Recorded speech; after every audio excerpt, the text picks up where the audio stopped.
Good morning. I'm going to read Ist Nephi, chapter 8, which is about Lehi's vision in a dream.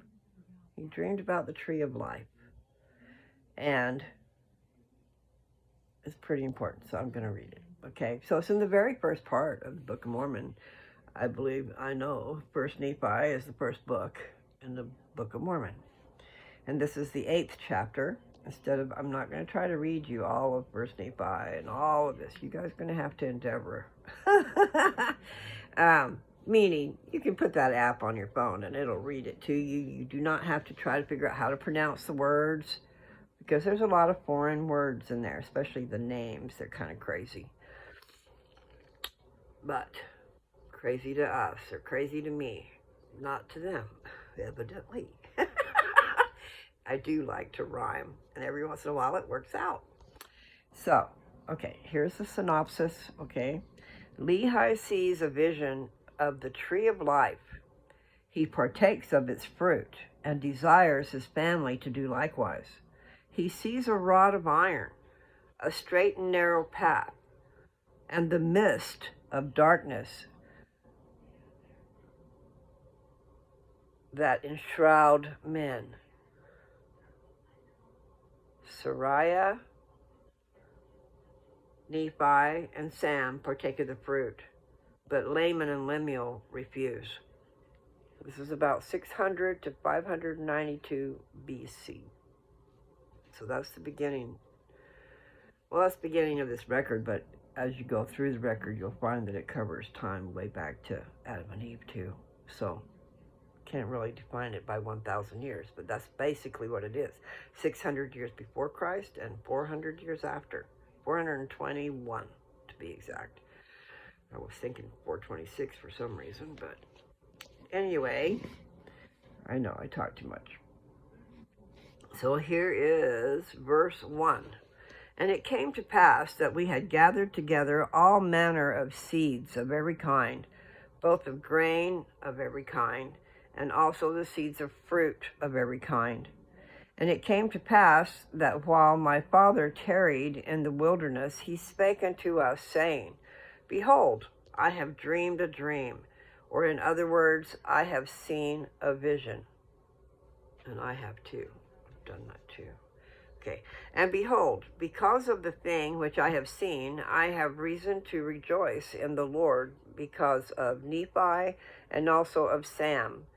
For I have reason to suppose that they, and also many of their seed, will be saved.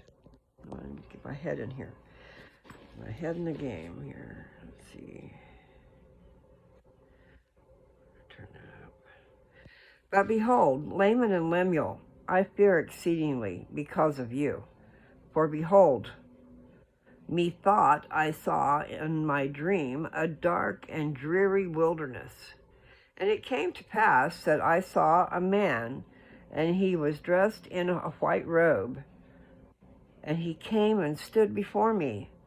And it came to pass that he spake unto me, and bade me follow him. And it came to pass that as I followed him, I beheld myself that I was in a dark and dreary waste. And after I had traveled for a space of many hours in darkness, I began to pray unto the Lord that he would have mercy on me, according to the multitude of his tender mercies. I'm sorry. And it came to pass that after I prayed unto the Lord, I beheld a large and spacious field. And it came to pass that I beheld a tree, whose fruit was desirable to make one happy. Get my That sounds good, don't it? Eat fruit and get yourself happy. And it came to pass that I did go forth and partake of the fruit thereof, and I beheld that it was most sweet, above all that I ever before tasted. Yea, and I beheld that the fruit thereof was white, to exceed all whiteness that I had ever seen. And I partook And that I partook of the fruit thereof. It filled my soul with exceedingly great joy. Wherefore I began to be desirous that my family should partake of it also. For I knew that it was desirable above all other fruit. And I looked to behold from whence it came.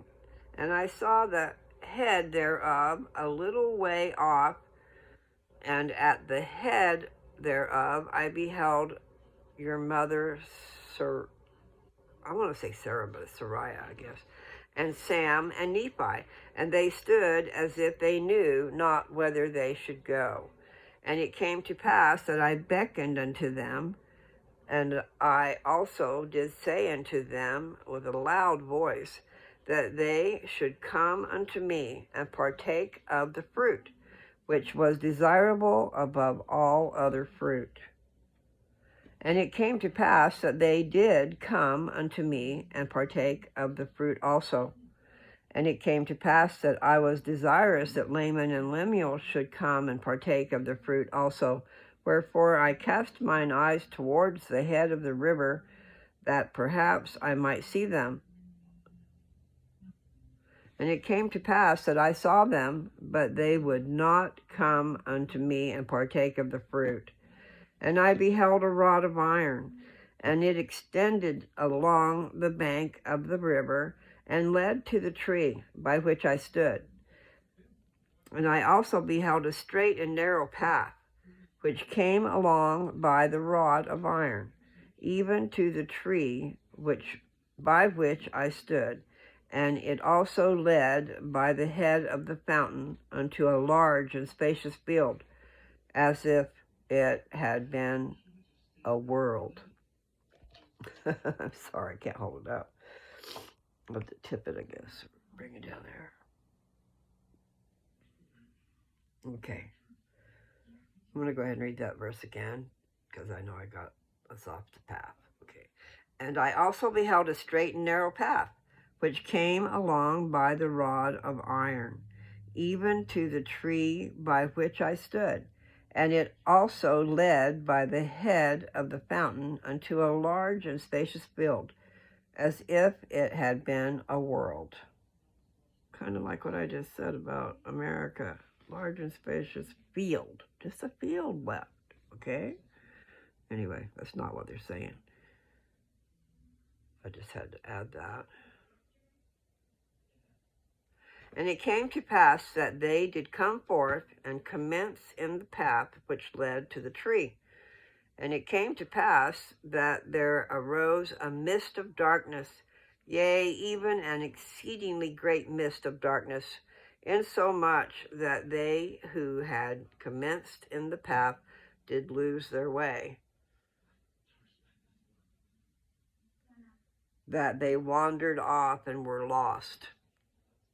And it came to pass that I beheld others pressing forward, and they came forth and caught hold of the end of the rod of iron, and they did press forward through the midst of darkness, clinging to the rod of iron, even until they did come forth and partake of the fruit of the tree. And after they had partaken of the fruit of the tree, they did cast their eyes about, as if they were ashamed.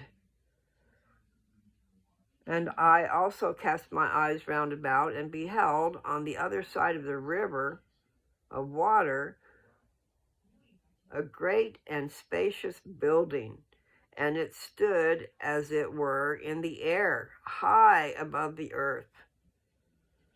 And it was filled with people, both old and young, both male and female, and their manner of dress was exceedingly fine. And they were in the attitude of mocking and pointing their fingers towards those who had come at and were partaking of the fruit. And after they had tasted of the fruit, they were ashamed because of those that were scoffing at them, and they fell away into forbidden paths and were lost. And I, Nephi, do speak all the words of my Father. But to the short in writing, behold, he saw other multitudes pressing forward. And they came and caught hold of the end of the rod of iron, and they did press their way forward, continually holding fast to the rod of iron, until they came forth and fell down and partook of the fruit of the tree. And he also saw other multitudes filling their way towards that great and spacious building. And it came to pass that many were drowned in the depths of the fountain, and many were lost from his view, wandering in strange roads. And great was the multitude that did enter into the strange building. And after they did enter into that building, they did point their fingers of scorn at me and those that were partaking of the fruit also. But we heeded them not. These are the words of my Father, for as many as heeded them had fallen away. And Laman and Lemuel partook not of the fruit, and said, my Father, and it came to pass after my Father had spoken all the words of his dream or vision, which were many, he said unto us, because of this thing which he saw in a vision, he exceedingly feared for Laman and Lemuel. Yea, he feared lest they should be cast off from the presence of the Lord. Sorry about my voice. Okay, and he did exhort them then with all the feeling of a tender parent, that they would hearken to his words, that perhaps the Lord would be merciful to them, and not cast them off. Yea, my Father did preach unto them, and after he had preached unto them, and also prophesied unto them many things, he bade them to keep the commandments of the Lord, and he did cease speaking unto them. That's chapter 8 of 1 Nephi, okay? Sorry about my voice. It's been a long time, okay? I just know that Lehi is the father, and he was the one out preaching to the people to repent, repent ye. And they wanted to kill him. And so I believe it was an angel that came to him in the night and told him he had to leave. So they had to leave Jerusalem. They were in Jerusalem. This book began in Jerusalem, okay? They left because people were going to kill them. But then they got out there, and I can't remember if they realized or God told them or whatever, but they had to go back. They had to go back and get the brass plates. Well, those brass plates dated back to Adam and Eve, and it had all the gospel was there, the covenants were there, and these people were heading out. They already knew Jerusalem's going to be destroyed, okay, 600 years away, but still, that was the prophecy. And that's when they left and went to the wilderness and headed towards the promised land. They headed they headed where they were supposed to go, and then when they got there, they had to build a ship to get across the water. And all that stuff is in 1 Nephi. And maybe I will go back and read it, I don't know. But I do know that Nephi is telling his father's vision. But a little bit later, Nephi asked God to show him that same vision so he could understand it. So he might go over it again. But for now, I think the tree of life, it must be in the Bible too. I'm not sure.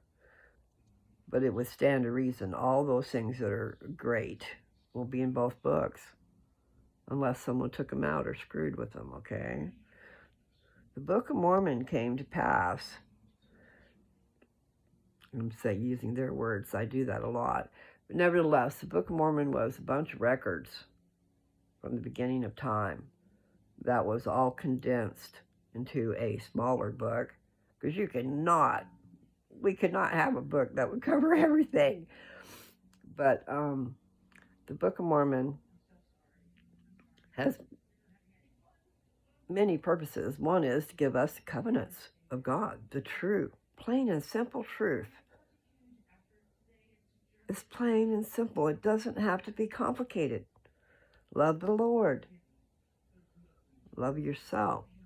And love your neighbor, which is everybody. It's not just the guy next door. It is the whole world. Everybody is your neighbor, okay? And basically, if you know the whole situation, we're brothers and sisters. Spiritual brothers and sisters from the same God. Doesn't matter, he's got a million names that people call him. He's still the same. It is him. And you people that don't realize it, he's got a wife too. I mean, creation took both of them. And I'm talking about the children, the spiritual children, and the growing and all kinds of things. There's just a lot of things that I don't think you guys realize. Some of you do. But even then, even when you know, you still don't know because it hasn't reached your brain or your core or whatever. And the reason I'm saying that is because my dad is very, very strong in the church. And he reads the scriptures always. But I just think if it's in your core, you wouldn't be afraid of anything, basically. I mean, I'm talking about of dying because you know what's on the other side. Everybody's at different levels of understanding and different things. He's got great understanding of a lot of things. So I will partake of that. But there's more understanding when you invite the Lord in and you rely on him totally and you believe totally, then there's a whole different mindset of things. And yeah, when it gets right down to it and it's time to die, I'm not sure how I'll be, especially if I get together with the love of my life. I'm not going to want to leave. So, I mean, there are different things that come into play. But otherwise, if I was alone, which I have felt alone, I would be glad. I would be glad to go ahead and get to heaven. I mean, if it's my time to go, I will embrace it. I'm pretty sure, especially being at this age. But now I have a whole different mindset on what's coming in my life. And so, no, I don't want to leave. I want to stay. But the point is, we are all going to a great place. Everybody is. Because, Joseph Smith said, this is one of the things Joseph Smith said, and it's not a good thing for me to put out there, I guess. He said that if people knew what the bottom kingdom was like, they would kill themselves to get there. Now, I don't want anybody to take that to heart. Don't be killing yourself to get to the bottom kingdom, because guess what?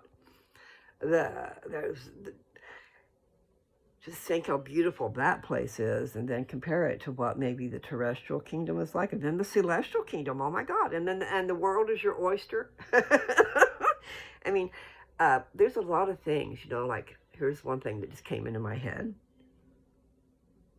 You think of something and you're there. No airplanes to get on, no cars and this and that and the other thing. You just think and you're there. You're transported there. How sweet is that? That's coming. We're going to be able to just flit all over the place. And there's a lot I don't understand for sure, because what is a world? I told you there's 3 kingdoms of glory, and in each kingdom there are 3 levels of glory. And then whichever kingdom you get into, which you deserve in the end, all things considered, you will go to one of the 3 kingdoms. But when you're in that kingdom, what does that mean? I mean, I just see a circle and a bunch of space. I don't know what that means, what's really going to be like. But the point is, do not kill yourself to get there. But those who did, those who have killed themselves, if they are to end up in the celestial kingdom, it's still a beautiful place. Okay, that's the point. I have read before that the only ones who are going to go to outer darkness are those who were good enough to know God exists and deny him. Those are the ones who are going to go to outer darkness. So you don't want to be there. Endless space, and you're not dead. So you're there forever. You know, like I see a Star Trek movie or something where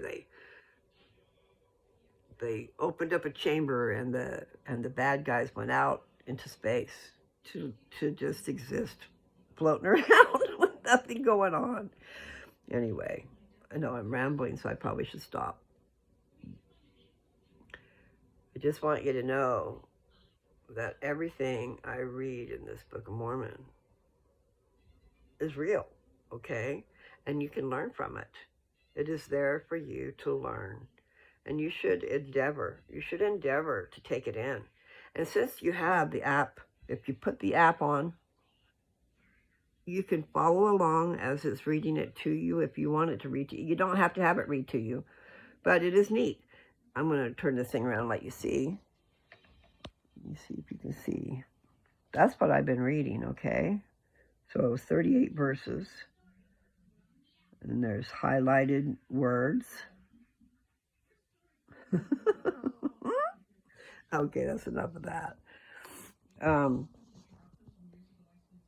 Different things pop up. I've been looking at some readings lately, some tarot readings. It's kind of interesting.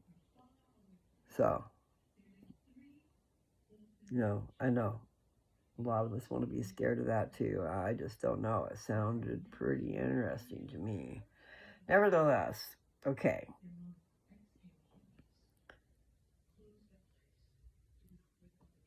Read it. Put it on your phone and read it. And then actually, or your tablet or your computer, it'll go on everything. It'll read it to you if you want it to.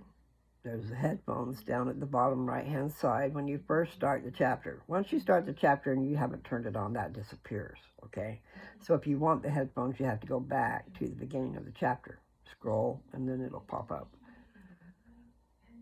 Anyway, people,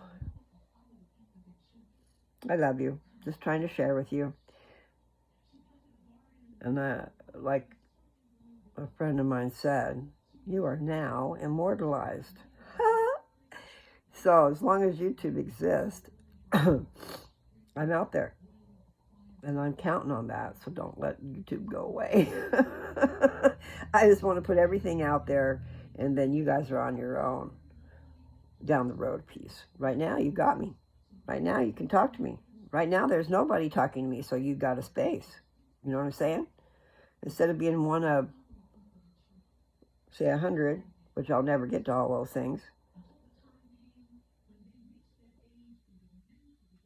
Anyway, undivided attention is what they say. But right now, my attention is not. It's undivided in this channel and my purpose. I have a purpose, okay? And that's a great thing. I have found my purpose. So I have a reason for living. More than one, but this is a big part of it, okay? I believe it, and I'm supposed to teach it. And so any of you that want to be taught, take a hold of my stuff, okay? Now, I'm going to skip around until I figure out that I don't need to skip around. I wanted to go into 3rd Nephi, okay? But I decided I wanted you guys to hear this vision, this tree of life dream. And it's the truth. The gospel is the fruit on that tree. You're partaking of Jesus Christ. You are loving Jesus. You are saying you're taking on his name. This is when you're baptized, okay? You're taking on his name. You're going to live like him. But like this guy said, that fruit is so sweet and desirable, more than a person could even describe, I'm sure. Kind of like love, different levels of love, indescribable. So anyway, I'm going to let you guys go probably.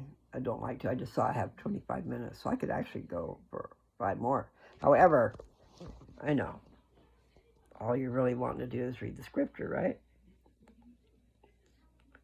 No, I'm reading the scriptures and then I'm talking about them. So, the straight and narrow path, okay? The iron rod. Hold to the rod. The iron rod is the word of God. It'll safely guide you through. And those people over there in that spacious building, all dressed in their nice attire and acting like they're all having fun and stuff, they're lost. They're scoffing at you and scorning you and making fun of you, but you are the one who's got the right stuff, okay? They're lost in the head, and they're lost in their illusion of beauty. The thing that they think is making them happy is not. Happiness. I'm not sure. You know, illusions of beauty. Just remember. And you know, everybody ever born on this earth was born with the light of Christ in them. I don't know why I didn't take those off sooner. So, unless you've hardened yourself so bad that you can't see, there is light in you. A little light that's flickering down deep in. Let's make it a flame. Find out what your purpose is. And you have things to get ready for. And you have a reason for living. There is a reason you're here. So don't just wait to die. Don't just sit around and not do stuff. Don't just pass time. Take advantage of this time. I know what I'm talking about. And I'm guilty. We're all guilty. Seeking for happiness. Man's search for happiness. Well, guess what? Just knowing who you are, where you came from, where you're going, and what you need to do to get there. And if you happen to have a wonderful love, take care of it. Take care of what you got. Make it grow. It needs to be fed. You can't just leave it sitting there. You know, it's going to deteriorate and rot, just like everything else in this world. So, build up your mate. And build up yourself. And stay to the light. Quit with this evil crap. You know, I've said it before. Satan, Lucifer, our sly, cunning brother, he wants to get you lost in the dark. He wants to get you on his side, come over to his side, but then he's not gonna take care of you. He just wants to cause you misery and pain. Really, that's what it is. And you're headed that way if you don't do something about it. Those of you who are out there in the darkness, I'm talking to myself, my former self. I'm not that person. I do have those experiences and those memories and the lessons learned. Okay? Life can be beautiful. I'm excited. And it will be beautiful no matter what, people. No matter what, unless you are so good that you see God and you deny him. Then you deserve to be in outer darkness, don't you? Anyway, it's just about 30 minutes, so maybe I'll just say goodbye. I love you. I hope to see you. I hope you guys will partake of the Book of Mormon. And if you need any guidance, I'm here. Okay? Bye.